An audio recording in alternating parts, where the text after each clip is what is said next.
Alright, so we just drove up to Wachusett Mountain for the Ride for Kids REVER challenge. This is the last day, September 12th. And we're going to head back on the same route down the mountain. That is the goal. See you then.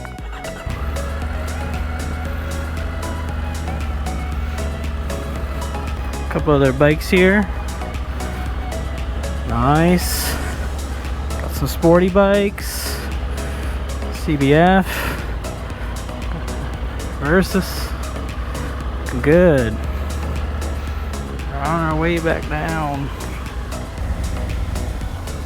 Ooh, pretty. So again, this is Wachusett Mountain. You can ski here, snowboard here. It's also just beautiful in the summer and fall and spring. Today is about 80 degrees, perfect for just about everything, especially a ride up the mountain.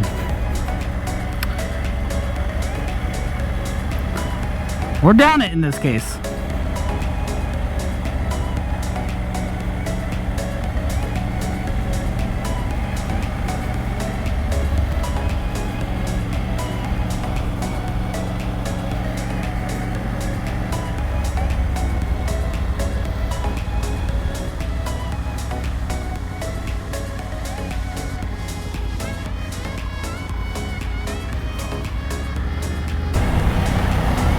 Alright, that was Wachusett Mountain.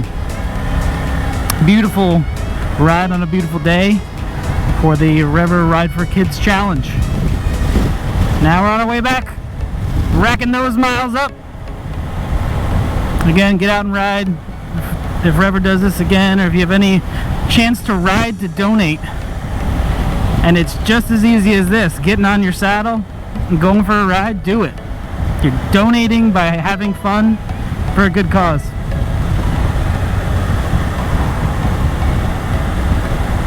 I made it up a doo ba doo ba doo ba doo boo ba ba doo ba doo boo ba doo.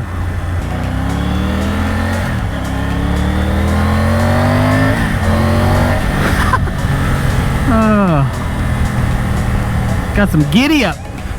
I love it.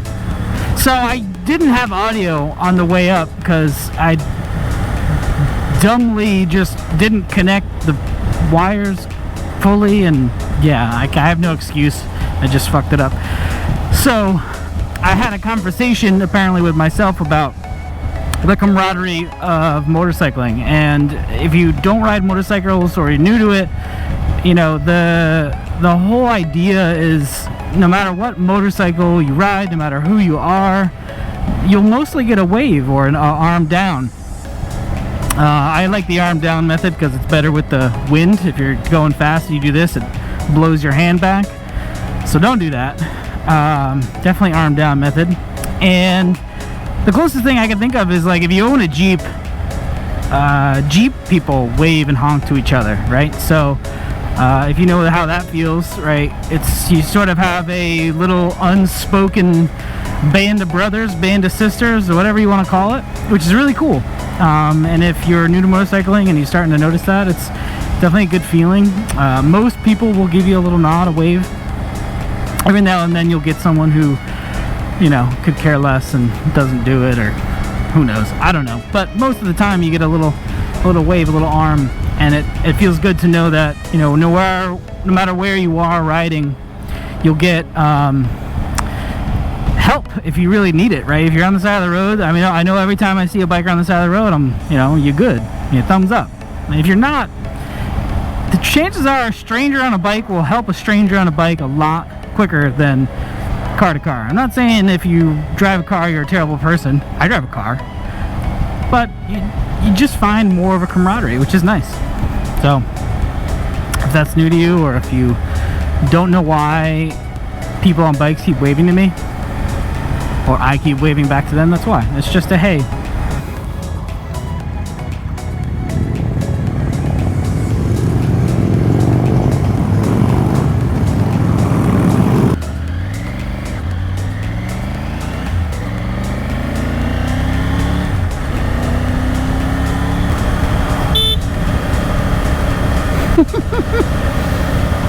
one thing that keeps happening to me on this bike. I like, if I take my hand off and come back, my glove sometimes will just, see how the horn kind of leaks over the edge there?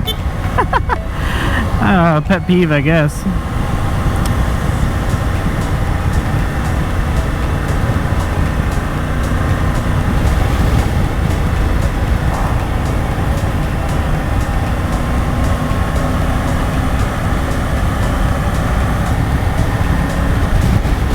You know, if you're someone who likes to, you know, ride safe and look out for things and follow riding safety things, you know, I ride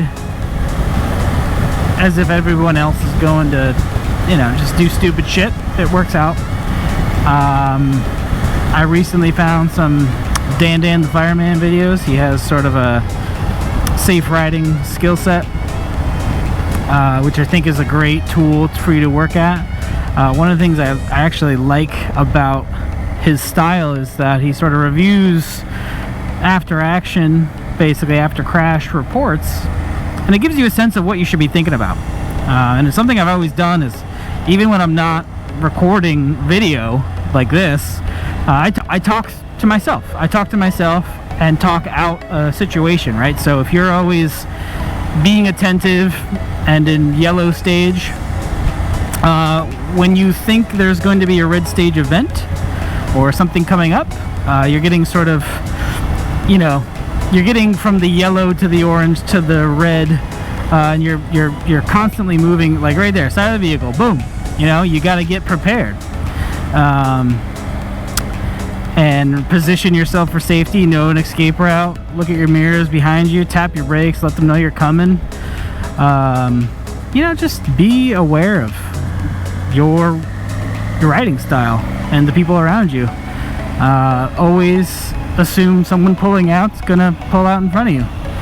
Usually that gives you a nice safety net of looking ahead of you and figuring out, okay, do I have room on the side of this road to go around someone? Do I have the room on the left side? Do I have, is anybody coming out in the lane next to me? If there's no one there, like, what can I do? And I don't know, it's a good feeling when you can talk it out, that is. Riding will never be perfectly safe. Every rider should know that. You're at higher risk, but the peace of mind and sort of meditation you get from riding and really enjoying it, and you just can't beat it. And obviously if you're a weekend rider, only ride on nice days, you have different risk than someone who's a daily rider, a commuter who rides in rain and snow and shit weather. Or if you're taking a long trip, you can't control the weather all the time where you're going on a long trip, you're out on the bike for multiple days. So keep all that in mind. Give yourself a good space cushion. The car's in front of you. Oh, it's just so beautiful up here. Look at that. Woo!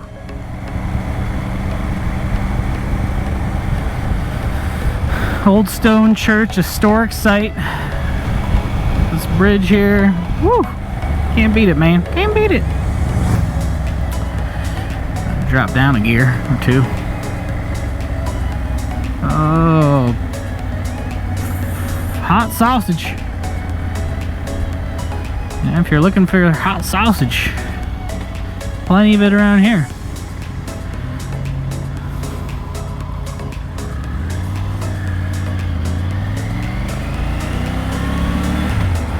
Here we go again.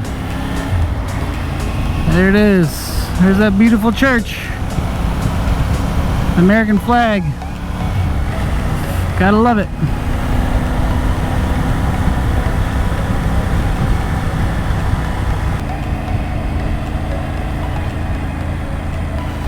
Train tracks. You can choose to go over them straight and don't get up, or you could pick your feet up a little bit. I like to pick my feet up. It's a little better on my butt. Although this bike's pretty dang comfy, so. Alright, I'm gonna back off this little Chevy because there's some twisties up here a little bit. You white car, stop driving up my butt. No one asked you to be up there. There they are. Woo! Slippery when wet. Giggity.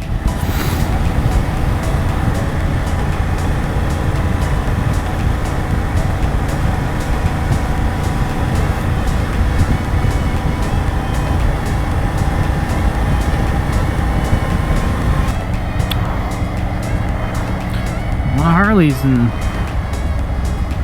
Massachusetts.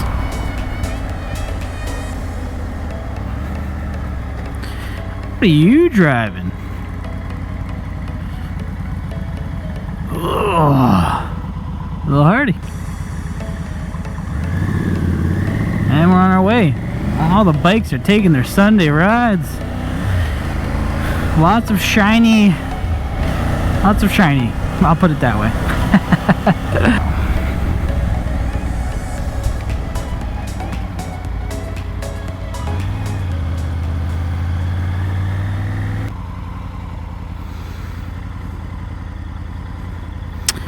All right, friends, this comes to the end of our video here. The Triumph Tiger 850 Sport did pretty good. I will put a link to these shoes as well. Recently bought them. They're super comfy, a little less protection than a full boot, but yeah, it's going well. I just put on the center stand because Triumph 850 Sport does not come with one. I just put on these. The Triumph 850 Sport doesn't come with one. So yeah, keep those things in mind. Until next time, take care.